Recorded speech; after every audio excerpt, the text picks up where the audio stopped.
The first question I kind of was interested in asking is what you think each has contributed to the computer and technology industry, starting with you, Steve, for Bill, and vice versa. Well, you know, Bill built the first software company in the industry, and I think he built the first software company before anybody really in our industry knew what a software company was, except for these guys. And that was huge.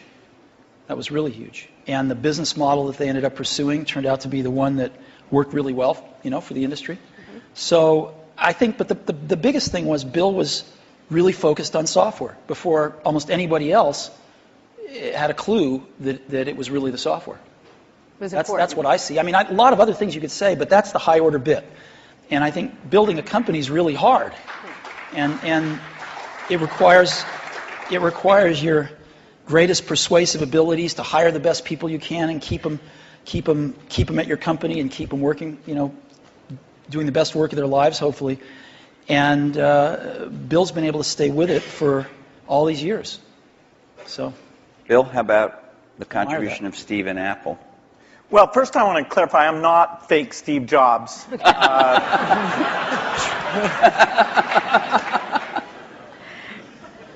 You know, what Steve's done is quite phenomenal. You know, if you look back to 1977, that Apple II computer, the idea that it would be a mass market machine, you know, the bet that was made there by Apple uniquely, there were other people with products, but the idea that this could be an incredible, empowering phenomena, Apple pursued that dream. You know, then one of the most fun things we did was the Macintosh, and that was so risky. You know, people may not remember that Apple really bet the company.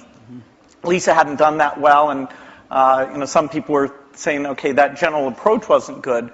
But the team that Steve built, even within the company, to pursue that, even some days it felt a little ahead of its time. I don't remember that Twiggy disk drive. 128K. Yeah. And the Twiggy disk drive, yes. Steve gave a speech once, which is one of my favorites, where he talked about, in a certain sense, we build the products that we want to use ourselves. And, you know, so he's really pursued that with incredible taste and elegance that has had a huge impact on the industry.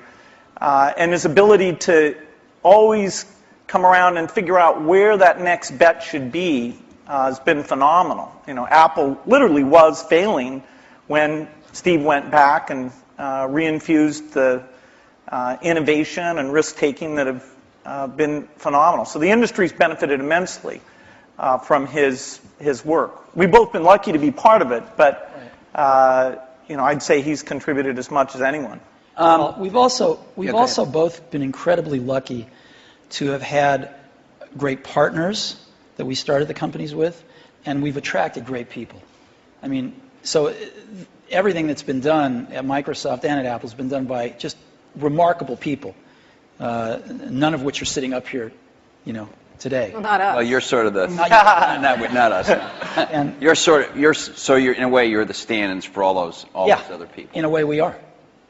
In a very tangible way. So Bill mentioned the Apple II in 1977 and 30 years ago, and there were a couple of other computers with which were aimed at the idea that average people might be able to use them. And looking back on it, a really average person might not have been able to use them by today's standards, but it certainly broadened the base of who could use computers. I actually looked at an Apple ad from 1978. It was a print ad that shows you how ancient it was, and it said thousands of people have discovered the Apple computer. Thousands of people.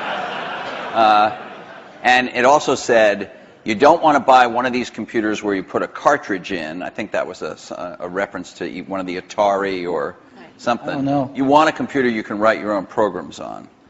And so the world, and obviously people we had some very strange ads back then. We had one where it was in a kitchen, and there was a woman that looked like the wife, and she was typing in recipes on the computer with the husband looking on approvingly in the back. Most people, some people here, but I don't think most people know that there was actually some Microsoft software in that Apple II computer. Do you want to talk about what happened there, or how that occurred? Yeah, there'd been the Altair and a few other companies, actually about 24, that had done various machines. But the 77 group included the PET, TRS-80, Commodore. and Commodore PET, TRS-80, and the Apple II. The original Apple II Basic, the integer Basic, we had nothing to do with. But then there was a floating point one where, and I mostly worked with Woz on that.